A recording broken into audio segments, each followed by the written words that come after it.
Steve Samblis here on top of Caesar's Palace in Las Vegas. In 2009 is when it started, and tonight it all ends. I'm talking about The Hangover 3.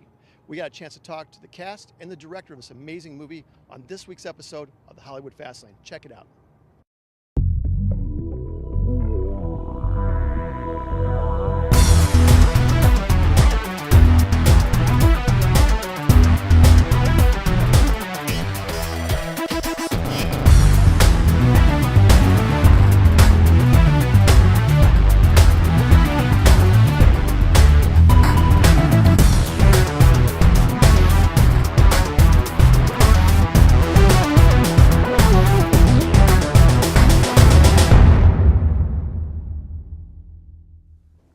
Do you know what my favorite line of all three movies is? What's that? That I spit to you. That one. Which one? I spit to you. Oh yeah. I don't know why. That's the one. It just nails me every time. That's funny. That's my friend Brian Callen. I spit to you. You call me nigga. That's the funniest thing. You call me nigga. You call me nigga.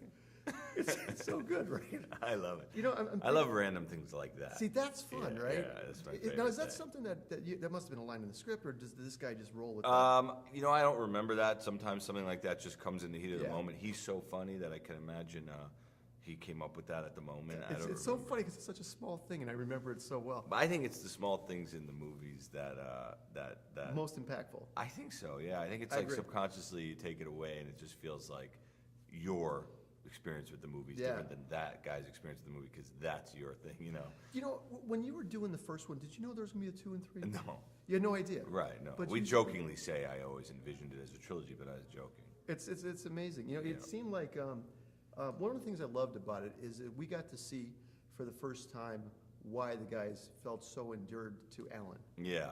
And you really nailed that. Yeah, oh, that's great. I'm glad you said that. Was that kind of something you felt that needed to be tied in? Well, I mean, ultimately the movie's about friendship, you know, and ultimately Alan's obsessed with friendship, and that's really, you know, his only fault, if you can call it that. And I mean, his biggest fault. He has others, but you know, he's left-footed. He's sort of out of rhythm with the world. But all he really wants is friendship. So the point is, all the bad and dumb moves he's made have all been in the name of friendship, which is kind of a sweet and tragic character to have in a comedy. That's true. Yeah. You know, I'm thinking about you and your career, looking, you know, Project X, Old School, Road Trip, Hangover 1, 2, and 3. Yeah. You know, some of the worst movies of the last 10 years. Well, you know, they're the best. No, but I mean some of the most moronic movies of the last 10 years. But it makes me wonder is if a studio wants to do an absolute locked buddy movie, you're kind of the guy.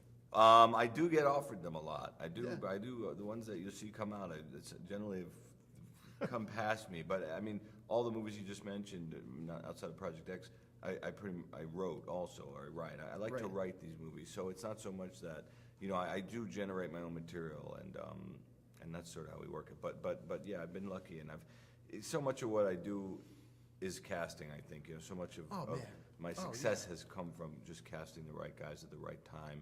And putting groups of guys together that just feel right, you know. See, this movie, though, if you think about it, these guys, they don't fit, but they do fit. Yeah, well, of course, but that's like your friends too, right? I mean, totally. And that's the thing where people make a mistake. They sometimes cast people that fit together, like a boy band. Yeah, right. And it's like the truth is you want everyone to be a little bit out of step, just like you are with your friends, and that's what creates the comic tension and the weirdness and the you want all the comedy to come from a different place, so to speak. Now, what did Justin do to you? What? That you every time we see him, he has no lines and he has a bag over his head. Poor guy. Yeah, he's just our foil. He's that guy. You know what I mean? He actually happens to be a good friend of mine from years before we started making The Hangover. Okay. I've known him longer than any of these guys. Oh my God. And but for some reason we just kind of get a kick out of him having to disappear. And he understands it. Another great line is there laying on the floor in the desert? He goes, take stew. That's something that sort of developed over the 3 movies is Alan's hatred of Stu for some reason because he comes in between him and Phil. That's what it is. That's exactly what it is. So it's so funny where he's just like, "Can you take Stu instead?" By the way, that was Alan's line. He made that up. It's so good. That was Zach's line. And lastly, talking to Ken and everything, Chow in this. He made that such an iconic character now from this one. Yeah. Do you think Chow could be his own movie? I mean, could you do something around that? Yeah, we'd have to recast him because Ken's annoying, but no, he could. I mean, we've talked about all these things jokingly. This really is the last Hangover. But sometimes when we're on set, we're just talking about stuff. We go, oh man, if we did an Allen movie, or we did a this, or we should do a Chow. But no, we're not doing it. But I think Ken can do his own thing for sure. Absolutely. Ken is a force of nature, and he's fearless, which is the keys for comedy. He was, dude, and this movie was amazing. Thank you, brother. It's so good talking to you, man.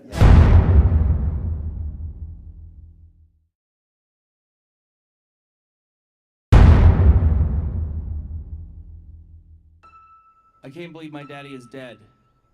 I can think of so many people I would rather have died first. Like my mother.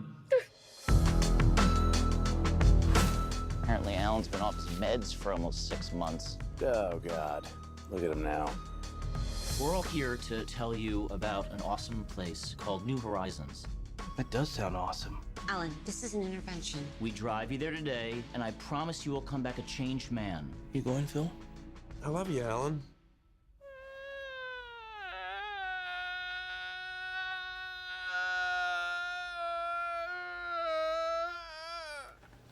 Oh, Ultimate Nerd? No. No. I was Bradley. One of my favorite horror movies, Midnight Meat Train. Oh, thanks. That's a great And then movie, he got a dude. sight back. Thank you. Yeah. Can we only talk about Midnight Meat Train? This interview. It'll be great. So, guys, I saw the movie last night, and everything we expected it to be. It was so hilarious. But when we're driving back in the bus, we're going down whatever the street is in Vegas here, and there was, like, on the side, there was SpongeBob and Bert and Ernie. And then standing next to this plastic tiger is an Ellen. And everybody in the bus just was like, shoom, because it looked just like him. And it made me think to myself, I'm thinking, for you guys, what is it like that you guys as actors come along and create something that's become so iconic in our culture now? Well, I mean, I think we could all say we feel just the same as the people on the bus looking at the thing of Alan. You know, Really? there is no ownership of it, really. It's just sort of we're along for the same ride as everybody else. So in that way, it's very inclusive. We don't feel like we're sort of not included in that. And whatever effect it's had on the populace, we're part of that, not part of the creators of it. But we just maybe have a little bit of a different perspective and experience. But I certainly feel like a fan of the movies. That's Phil and Alan and Stu. I mean, it's a weird thing. You should go get your picture made with the Alan lookalike. No, you go should. down there. Dude, that would be I've so done it. I've done it already. Have you Yeah, really? I've done it twice. Yeah, I Yeah. would do that. Here? I went down to, last time I was here, I went down to visit one of them, Thaddeus, and just hung out. One of the guys worked on H3. Yeah. seriously? One of the guys was a stand-in, I think. Yeah. Yeah. See, that's cool because you realize that you're part of that, not as much as the creator of it, but just being a Yeah, part do you of think it. that's true? Do you feel that? Do you think that's true? That's a very good answer. Definitely. Just like we're weirdly just these vessels for it, and we get to sit back and enjoy it and watch it too. Well, then in the same thought, then I'm going to miss Ellen. I love the character, and I'm just wondering for you guys, being that you created him, you guys helped create him by being together on this. Is this one of those characters that maybe stays with you after you've done the movies and it's all gone? I think all three characters are kind of, for me, are you mean live with us as we get older? Yeah. I don't know. You just kind of move on and. It's all one thing, you know what I mean? It's Yeah, not it's sort one of thing, isolated yeah, as that's Alan. right. It's to me, it's Yeah. like it's the whole the whole thing. experience, you know. If I was going to use a word, it would just be the Hangover experience. Yeah. There you go. You know, Yeah. rather than That sounds like a good ride at a. The Hangover experience. You didn't get the floor plans? Oh, your roller coaster. Oh my T-shirts God. and then a roller coaster Yeah. as She well. has it there for you to sign. And then lastly, you guys come back to Vegas and kind of triumphantly after your first two, you come back here. What was the last day of shooting like after this roller coaster ride that you guys have been on? Every day was pretty much a day of gratitude, honestly, on this movie. It felt like a very unique way of filming a movie. Each day we knew we were getting closer to the last day of playing these characters. And the last day, it didn't wind up being the last day, but the last day that we thought we were shooting in the cellar at Mr. Chow's house. And it was kind of nice because it was like a small room and everybody was together. And there was a sort of bittersweet energy that just was there. Right. You know, I know that I just kind of left. I didn't want to say goodbye. We didn't make a big deal of it at all. Yeah. Remember? Like, Yeah, at all. yeah. Yeah. We took We had a one nice little photograph on party. the stairs, and that was it. Guys, once again, such a good movie, and the way just to put a beautiful bow on this trilogy, it was perfection. It was just so good. Thank you so much. I appreciate it. Thanks. Cheers.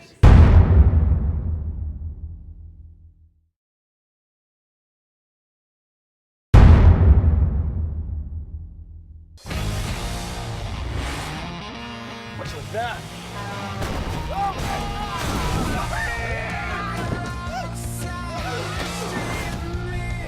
Where is he? Leslie Chow stole $21 million from me. And I figure the wolf pack has the best chance of finding him. Hey, fat stuff. Quick, give me some sugar. Did he just kiss him? What are you doing here? Same old, same old. Ooh, I got into cockfighting. Oh, cockfighting. That sounds wonderful. Oh, stay still. I'm trying to help.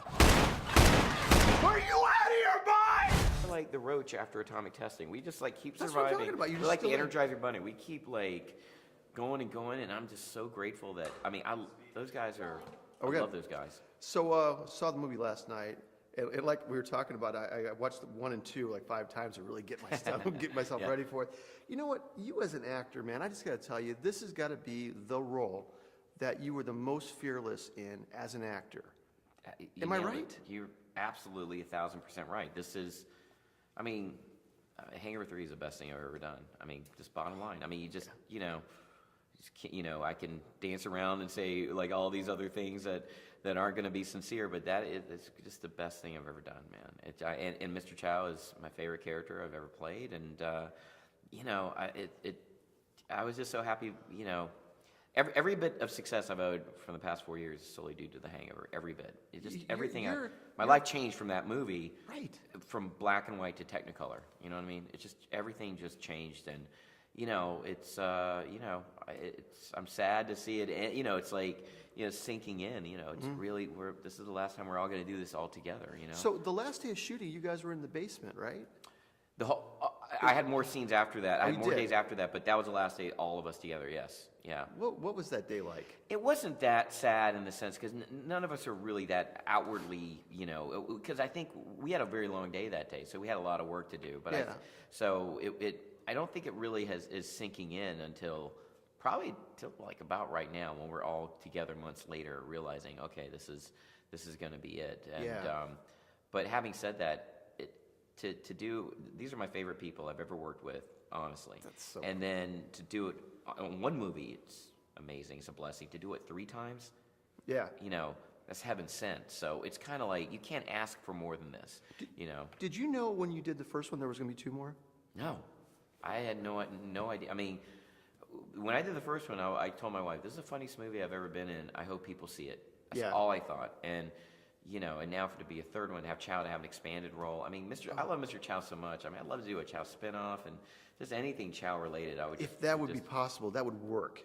You could carry that. That would really work. I would love to do it. I'd be down with that. I mean, Chow's a devil if you think about it. The first movie, I mean, the Wolfpack doesn't deal with the devil, and the next 2 movies are the consequences that are unraveling from that. So it really, and Alan's got to do one final dance with the devil. Right. And just when you think the devil's like down and out for the count, like. Think again, you know what I mean? That kind of vibe. This is one movie where I love you guys as actors, as giving as you were to each other, and even in the compliments of each other's characters. We were talking to the Wolfpack over there, and they're talking about how Alan's character. This was the one where he really became so beloved. We saw why the other guys loved him so much. Exactly.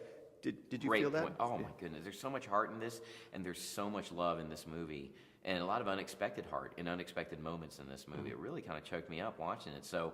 I really think, Alan, you got to give a shout out to Zach. He's the funniest man alive, and he really knocks it out of the park because it's really Alan's story, and Zach just knocks it out of the park. He's a great actor, and he never not makes me laugh. He's just always And the last thing, I just got to know this. Todd is a director, especially on the last one. Did he give you a lot more latitude than the first 2, or what is he like as far as improv and work? He's the best director I've ever worked with. I mean, I think he blends giving you, he knows when to give latitude to an actor, and he knows also when to kind of rein him in and just kind of guide them in tone.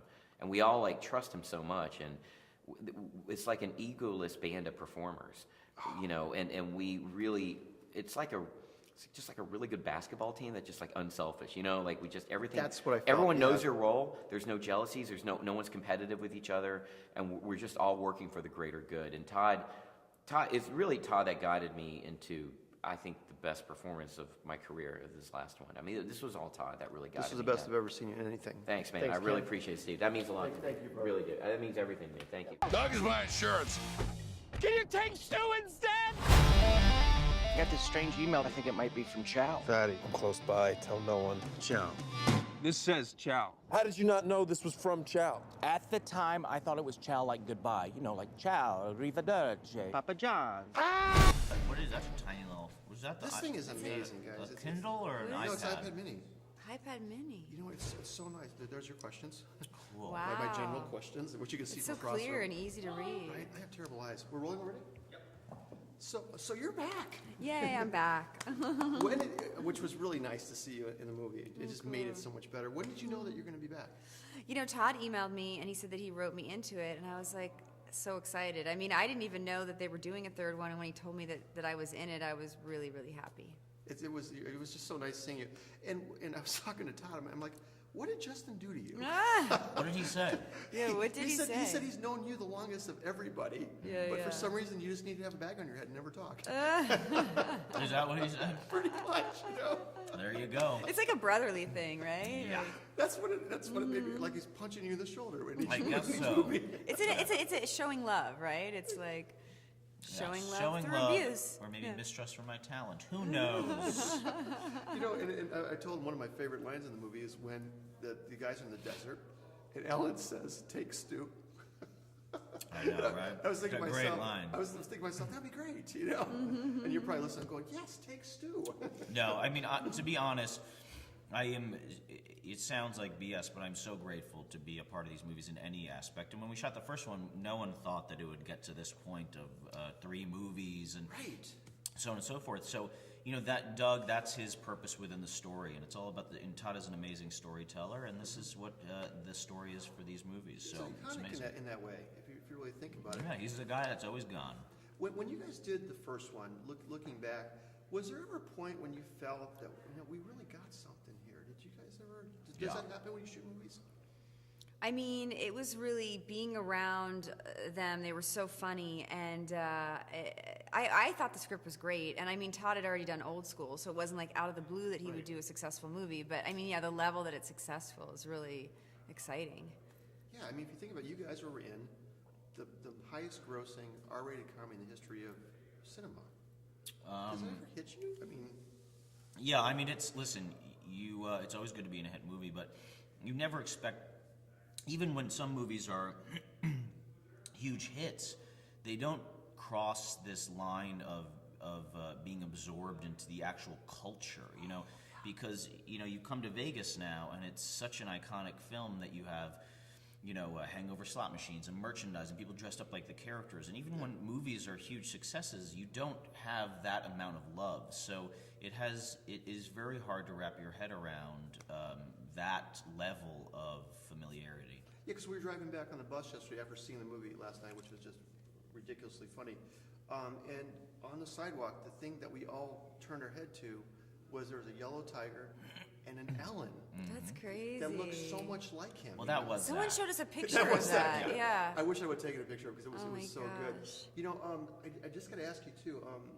What is Carlos a real kid or is he CG? Oh my God, are you kidding? Yeah, he's a real kid. It's the same actor that played the baby. Because you're the saying same he's such a good actor that you can't even. He looks like a cherub. I know, And he he's looks a little so much cherub. Like the original. It is him. So it really is him. Yes. Okay, because I was going like, there's no way. If you could CG a person like that realistically, that would be amazing. Wouldn't we be out No, it of would be job? bad. You're right. We don't want that to happen. That'd be terrible. It'd be bad. That'd be really bad. So, you guys, when you wrapped this, and once again, you coming back, what was that last day when you guys were on your wraps? What was that like? Was it bittersweet? Was there emotion? Yeah, I mean, it was a little bittersweet. I think everyone is ready to move on, and we're proud of what we've accomplished, and we think that this is a fitting end to the franchise, and that we're leaving on a high note. But we all love working together, and we'll miss each other. Okay, we're done. Thank you. Guys, thank you so much. Thank you. We're all here to tell you about an awesome place called New Horizons.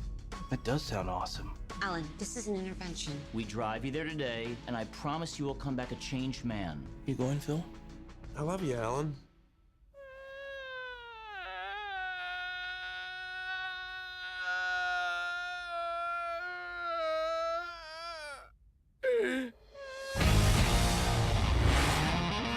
What's with that?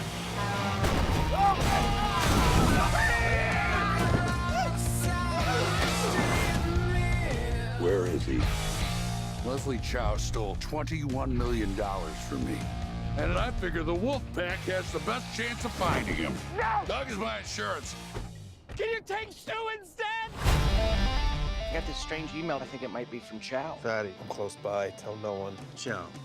This says Chow. How did you not know this was from Chow? At the time, I thought it was Chow like goodbye. You know, like Chow, Arrivederci, Papa John. Hey, fat stuff. Quick, give me some sugar. Did he just kiss him? What are you doing here? Same old, same old. Ooh, I got into cockfighting. Oh, cockfighting. That sounds wonderful. Oh, stay still. I'm trying to help. Are you out of your mind? You ready to do this? Yeah. Wait, what are we doing? Hey, Phil, kick yourself out a little bit. Alan! You get it? We can't be friends anymore. When we get together, bad things happen and people get hurt.